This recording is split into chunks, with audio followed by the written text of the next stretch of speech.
You're listening to the Naked Bible Podcast. To support this podcast, go to nakedbiblepodcast.com and click on the support link in the upper right-hand corner. If you're new to the podcast and Dr. Heiser's approach to the Bible, click on New Start Here at nakedbiblepodcast.com. Welcome to the Naked Bible Podcast, episode 446, 1 Samuel Introduction. I'm the layman, Trey Strickland, and he's the scholar, Dr. Michael Heiser. Hey, Mike, how you doing? Well, a little bit better today. Had a rough last week, the previous week, but feel a little bit better. Yeah, you're done with the radiation as of now, so that's good. Yep. That's great. So, yep, finally over that hill. Yeah, absolutely. And I take it, do you know when you're going to get the new MRI? They wait at least a month, so it's going to be at least 4 or 5 weeks, I'd say, till I get an MRI. Okay, I got you. All right, well, good deal. Well, hopefully things will turn out great. And in the meantime, Mike, you decided to do 1 Samuel. You said that's been on your mind lately. Yeah, it has been. So I just thought we'd jump in. Just something I feel like doing. Hey, that's great. Oh, I love it. That's quite a surprise, and we'll take it, man. We'll take it.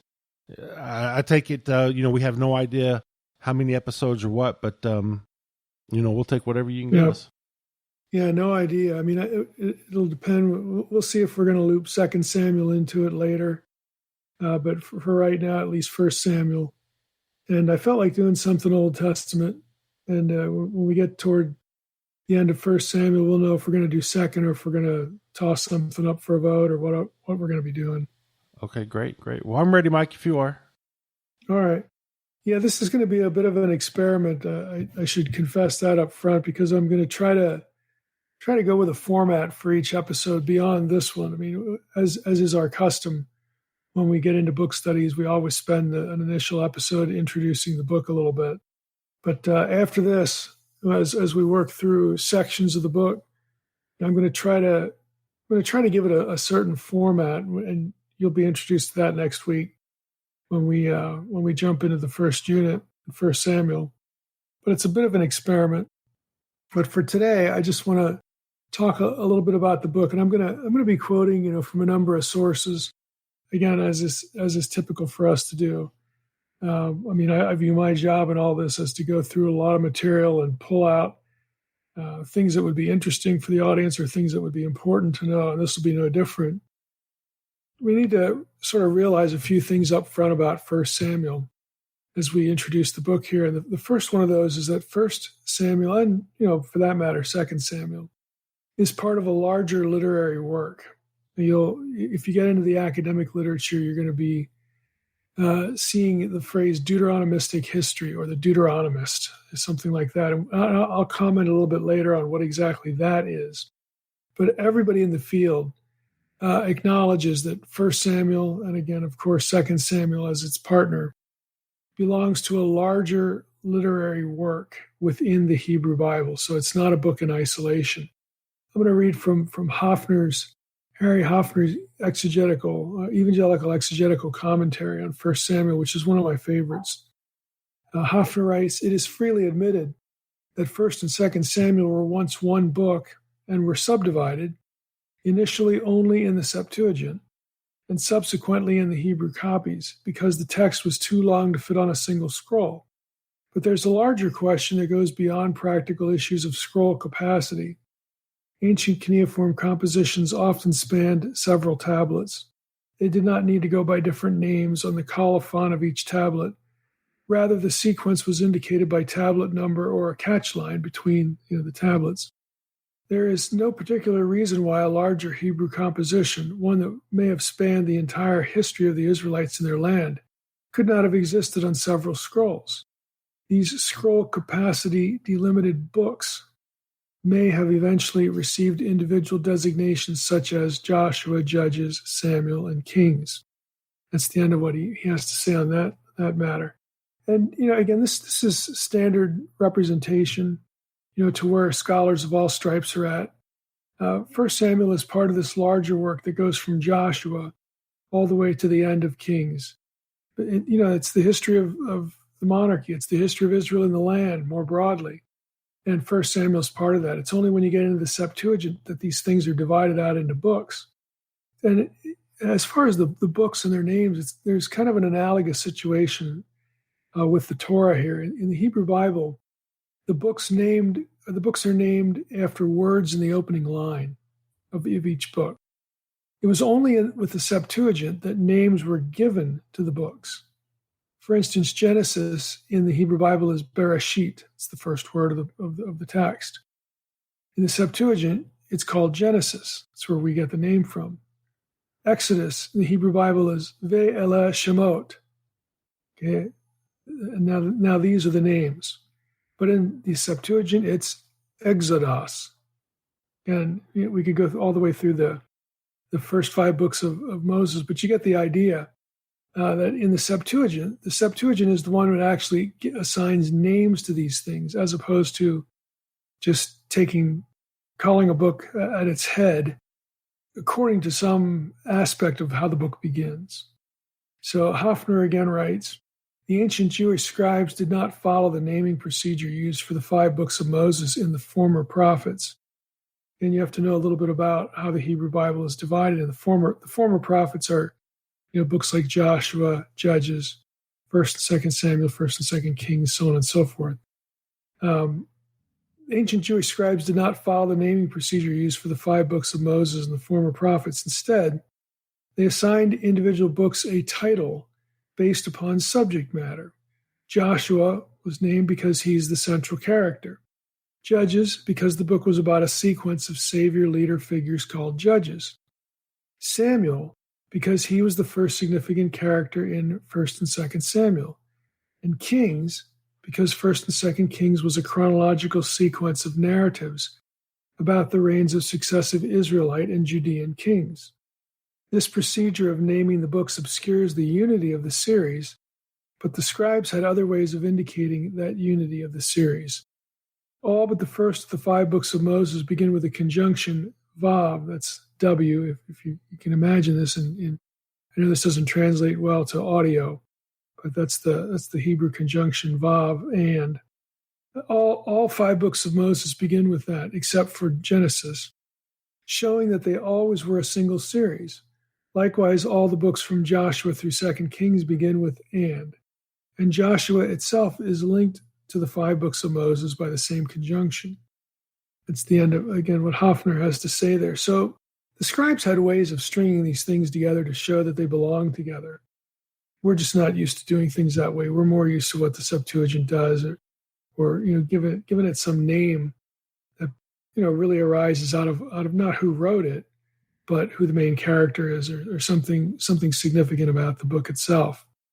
The 1st Samuel is simply named after Samuel, who is the first significant character of the book, and it's not necessarily the convention of the Septuagint, because you'll have this naming convention as well in the Hebrew Bible. In the Septuagint of 1st and 2nd Samuel, it's actually called 1st and 2nd Kingdoms.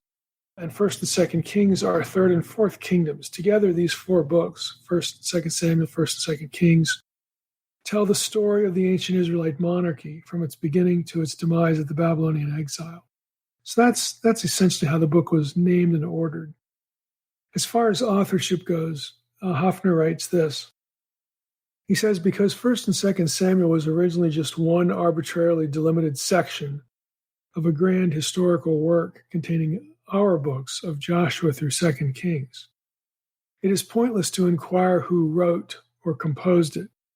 Like the rest of the material in Joshua through 2nd Kings, which spans a considerable chronology, just throwing my editorial comment in here. I mean, think about the chronology that those books span. You're not going to have one author anyway, is his point. So he says, like the rest of the material in Joshua through 2nd Kings, the material of 1st and 2nd Samuel was drawn from a large number of sources, both textual and oral. Much of the material dealing with the reigns of Saul and David could have been preserved in written form in the palace archives of David and his successors. This archival material was then supplemented at a later date by additional accounts preserved either orally or textually outside the palace proper. Because of this procedure, one must think in terms of both single authors of parts of more than one book in this grand historical work, and of many more than just one contributor to individual books and even individual parts of single books. So that's Hoffner's way of saying there are a lot of hands that touched the larger work of Joshua through 2 Kings, of which 1 Samuel is a part. And in view of that, when it comes to the date, it should be clear that 1 and 2 Samuel are considered part of one literary whole, again, that extends from Joshua through 2 Kings, and this affects any guess at dating the book because one must also think about the date of the larger work. This composition, again, presumed to have been completed at some time during the exile because the larger work ends with 2 Kings with them going into exile. So we presume that the entire work was completed sometime during the exile, likely near the beginning of the exile, because 2 Kings ends, with them going into 1st and 2nd time during the early monarchy, meaning our 1st and 2nd Kings were written roughly contemporary to the events they describe. During the monarchy and exile, though, it is conceivable the books of 1st and 2nd Samuel incurred editorial updating or new material as relevant to the content and larger picture of the monarchy, its history, and God's activity with Israel through the prophets who preached during the monarchy. So that brings us to this matter of the Deuteronomistic history. Again, this is a phrase that you're going to see in academic literature about this larger work. Again, at the very least, Joshua through 2 Kings, but you can already tell by the title that some scholars throw Deuteronomy into this. But anyway, the Deuteronomistic history presents this work as a whole, and there's nothing controversial about that. What's controversial about the whole nomenclature is the inclusion of Deuteronomy. Basically, everyone in the field accepts that Joshua and 2 Kings was originally one work. Controversy arises when Deuteronomy gets married to this work, because it means Deuteronomy is not Mosaic in origin. So that's what people like to fight over. Deuteronomy gets lumped in to this by some scholars because its laws are the basis for judging the monarchy. Deuteronomy includes the rules for kingship, for example. And so the supposition is, since Deuteronomy has rules for kingship, it makes sense to include it in this larger work of Joshua through 2 Kings. But of course, other scholars are going to disagree with that when it comes to the authorship of the Pentateuch. As one goes through Joshua through 2 Kings in Hebrew, one finds allusions to Hebrew material in Deuteronomy, for sure. So again, there's a logic to it. It's not just arbitrary. There are actual reasons why some scholars think this and have Deuteronomy much later than the time of Moses, in accord with, again, the authorship of the larger work, Joshua through 2 Kings. I'm going to read a little bit from Sandra Richter's entry in the Dictionary of the Old Testament, the historical books. She has the entry, the essay on the Deuteronomistic history. She writes, as George Mendenhall first recognized in 1954, the literary form of the book of Deuteronomy is an intentional echo of the international diplomatic texts of the ancient world. In other words, the theological foundation of Israel's self-understanding is structured as a political agreement that dictates the precepts by which Yahweh and Israel had agreed to govern their relationship. Hence, the land grant of Palestine, the laws of loyalty, tribute, and war, the blessings that would result if this bilateral agreement were kept, and the curses that would be enacted if it were broken, are all articulated in the opening chapter of the Deuteronomistic history. Again, which would be in this view, in the view of the Deuteronomistic history of Deuteronomy. It is this opening chapter that lays the foundation, sets the tone, and predicts the outcome of the Deuteronomistic historian's history. Israel will rise and fall based on its ability to keep covenant.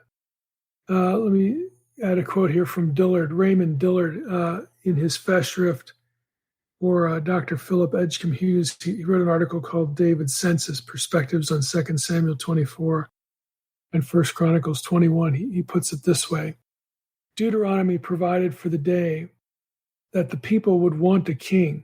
That's Deuteronomy 17:14 through 20. So the Deuteronomic historian, reports what life was like both without a king in Joshua and Judges and with a king, Samuel and Kings. It is largely a record of the disobedience of the people and the faithfulness of God, unquote. So Dillard is saying, again, that the whole Deuteronomistic history is largely this record of obedience or disobedience. Now, obviously, this does get us into the matter of Mosaic authorship of the Pentateuch. And contrary to traditional readings, I don't think the New Testament phrase law of Moses must require his authorship of all the Torah. And this audience is well familiar with that being my perspective. Even if Moses didn't write Deuteronomy or some other part of the Torah, it is natural to refer to the content as Mosaic since Moses is the main character. And in Deuteronomy's case, the speaker throughout the book. And that's Deuteronomy. It's a series of sermons by Moses. So I'm comfortable with where Hofner is at on the issue of the Deuteronomistic history and all that. Let me read you again from Hofner. He says, contrary to the view of those who limit the influence on the former prophets to Deuteronomy, catch that sentence, contrary to the view of those who limit the influence on the former prophets, again, Joshua through 2 Kings, who limit the influence on the former prophets to Deuteronomy. So contrary to that, one should recognize that the entire Pentateuch forms an essential backdrop for the understanding of the former prophets. Yahweh, the God of Samuel, Saul, David, and the prophets, was the creator God of Genesis 1 and 2, the judge and savior of Genesis 6 through 9 and 18 and 19, the covenant-keeping God of Abraham, Isaac, and Jacob, Genesis 12 through 50, the liberating God of the Exodus, and the law-giving God of Sinai, that's Exodus through Deuteronomy. One cannot pigeonhole the former prophets or the quote-unquote Deuteronomistic history into a straitjacket of dependence only upon one book of the Torah. Okay? To read the former prophets in this restrictive way is to rob them of their many allusions to the redemptive history of Genesis through Deuteronomy. With other evangelical scholars, Hofner writes, I regard it as altogether possible, although far from proven, that at some time after the fall of Jerusalem in 586 BC, a scholar or a group of scholars collected the materials of what we today call the former prophets, Joshua through 2 Kings, and edited them to make a unified history. But the extent to which this individual or group added to the pre-existing materials is by no means clear. It is for this reason that in this commentary he writes, because this is from his commentary on 1 Samuel, I refrain from debating with others whether this or that passage in 1 and 2 Samuel is Deuteronomistic. That is an editorial remark added in the final stage of composing the books. That's the end of his section. So basically what Hofner is saying is like, look, the content of 1 Samuel and the content of Joshua through 2 Kings is not entirely dependent and does not interact only with Deuteronomy. That would be a falsehood. Rather, its focus is on more. It's much wider than that. It's the whole Pentateuch. It's the whole Torah. And so, his argument is that we shouldn't be arguing that Deuteronomy was written wholesale later, but his view is that it's better looked at as someone after the fact, and after Joshua through 2 Kings was written, or while it was being written or edited, would connect it back to Deuteronomy and other books that already existed. So, that's Hofner's verdict. I'm quite comfortable with that. I think it makes sense. Harry Hofner, by the way, for those who don't know who he is, was a very famous, world-renowned professor of Hittite. Taught at the University of Chicago for his whole career. He recently passed away. But Hofner was well acquainted with the Deuteronomistic history and all that's said about it in the critical schools. And he's not buying it. He just rather thinks it makes more sense to view it as an editorial work that, interacts with the entirety of the Pentateuch and not just this one book. And again, I think that makes sense. As far as the historical context of 1 Samuel, and we'll just say 1 and 2 Samuel here, I'm going to quote Hofner again. He summarizes the context of what's going on when the events of the book take place. In the order of books of the Hebrew canon, 1st and 2nd Samuel follows immediately the book of Judges, while in the order found in the Septuagint, the book of Ruth is inserted between them. But since the setting of the book of Ruth is also the period of the Judges, both arrangements make sense chronologically. Hoffner's saying you can go either way. He writes, the sequence in history was 1. The Exodus from Egypt and journey to the eastern edge of the Promised Land, that's Exodus through Deuteronomy. 2. The entrance into and conquest of the land, that's the book of Joshua. 3. The period of earliest settlement, that's the book of Judges and the book of Ruth. And 4. The beginning of the monarchy, that's 1st and 2nd Samuel. The period of the Judges is portrayed in both a negative light, book of Judges, and positive light, the book of Ruth. But in both books, there's a sense of a need for the next step, the institution of a God-honoring kingship, as God had predicted in Deuteronomy. In Judges, it is expressed through the refrain, quote, in those days there was no king in Israel. Everyone did what was right in his own eyes. That's the way the book of Judges ends, in Judges 21:25. In Ruth, it is expressed in the short genealogy of David found in the final chapter. It's Ruth 4:18 through 22. Both books, each in its own way, look forward to God's chosen king to rule them. The identity of that king, left unidentified in Judges, was made specific in Ruth. It's David, a direct descendant of Ruth and Boaz.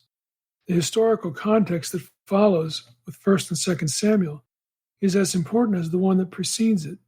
What began with David and was solemnized by Yahweh's covenant with David in 2 Samuel 7 had a future. In the near view, this future was a gradual decline, it's 1st and 2nd Kings, leading to Jerusalem's fall to the Babylonians in 586 BC, which seemingly cast into doubt Yahweh's promise of an enduring line of Davidic kings on the throne in Jerusalem. The tension is evident. Was God's promise not what it claimed to be, irrevocable? And David's dynasty no different from Saul's, who had failed before him? Or was there still a future, one that was not seen yet, but nevertheless certain? The answer was partially given by the writings of the prophets, Amos, Hosea, Isaiah, Jeremiah, and Daniel, who predicted a restoration of the Davidic throne in the remote future. But their prophecies, encouraging though they were, left this future Davidic king unidentified. The final answer would come in another testament, in the announcement of the birth, life, and death of Yeshua, Jesus, the Messiah, the Son of God, who would sit on the throne of David forever, as we read in Luke 1:32 and 33, Mark 11:10, Acts 15:16 through 18, and a host of other verses. So again, that's the historical context for 1st and 2nd Samuel. It's just the beginning of the monarchy. We are transitioning from a time when everybody's doing right in his own eyes, and Samuel is going to be the initial figure that's going to start working the reversal of that set of circumstances. And we should also say something about the text of 1 Samuel. And this isn't obviously a Hebrew class, and even if everyone in the audience knew Hebrew, the text critical issues of 1 Samuel wouldn't translate well at all to a podcast. I only mention the text because 1 Samuel is notorious for its textual problems.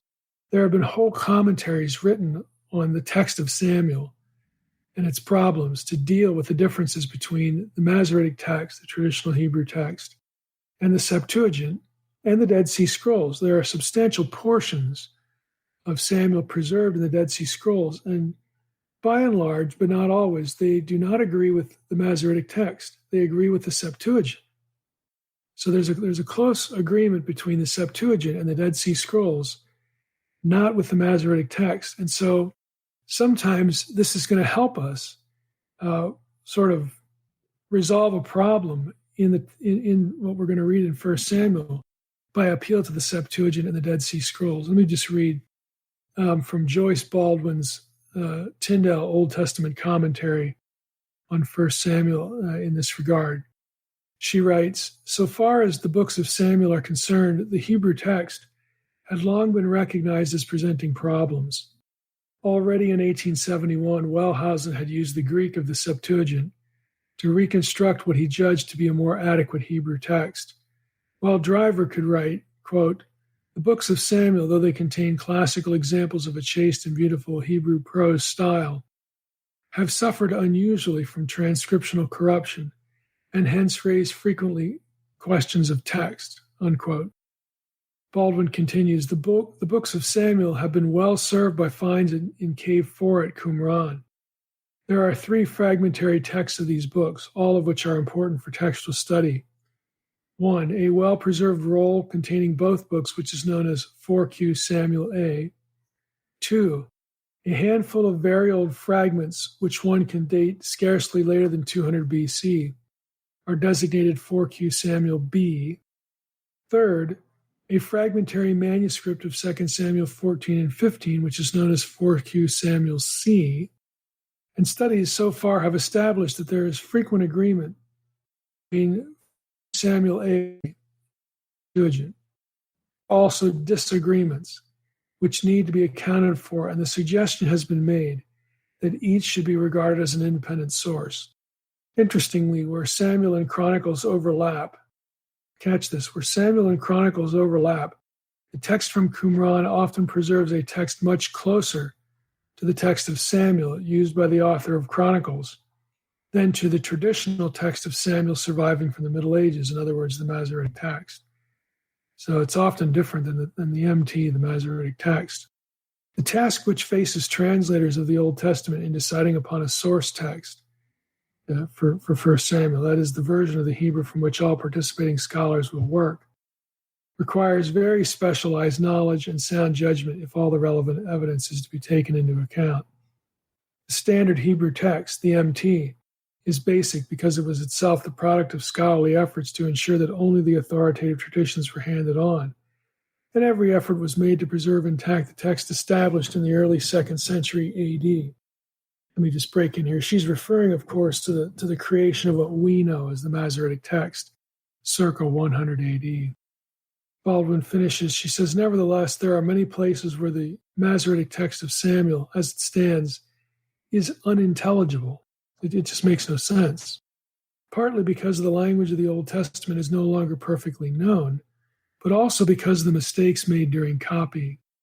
That's the end of her section. And so scholars are very prone to use the Dead Sea Scroll material and the Septuagint, because it turns out that what's present at Qumran is often in agreement with the Septuagint, the Hebrew text that the Septuagint translators would have been using. And so the Septuagint text and the material from Qumran can be really, really helpful in understanding something going on in 1 Samuel. Again, this is why we bring this up. Now, as far as theme, we should say something about theme of the book. Given the size of the book and its place within a larger literary work, there's no consensus among scholars as to whether 1 Samuel, or 1st and 2nd Samuel for that matter, has a single theme unto itself. Nevertheless, what Cartledge says is appropriate. I'm going to quote from his commentary of 1st and 2nd Samuel published by Smith and Helwys. Cartledge writes, as every other part of the Deuteronomistic history, these stories are unashamedly tendentious. There is no politically correct document. This is no politically correct document, but a one-sided attempt to show that God is the only true king, and that obeying God is the only wise course. Those who accept God's rule and follow his way will prosper, while those who rebuff God's claims will fall. This is the overall theme of 1st and 2nd Samuel, told in a myriad of minor plots that hammer home the author's primary concern. God is king. It is best to obey. And that's well put and succinctly put. So it's very worthwhile to point that out. So as we wrap up with this introduction, our just sort of again getting the lay of the land here. What is 1 Samuel?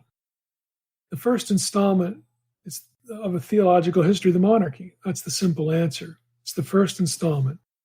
It is initially focused on Samuel, but will transition in focus to David and his rise to power in the wake of Saul's decline.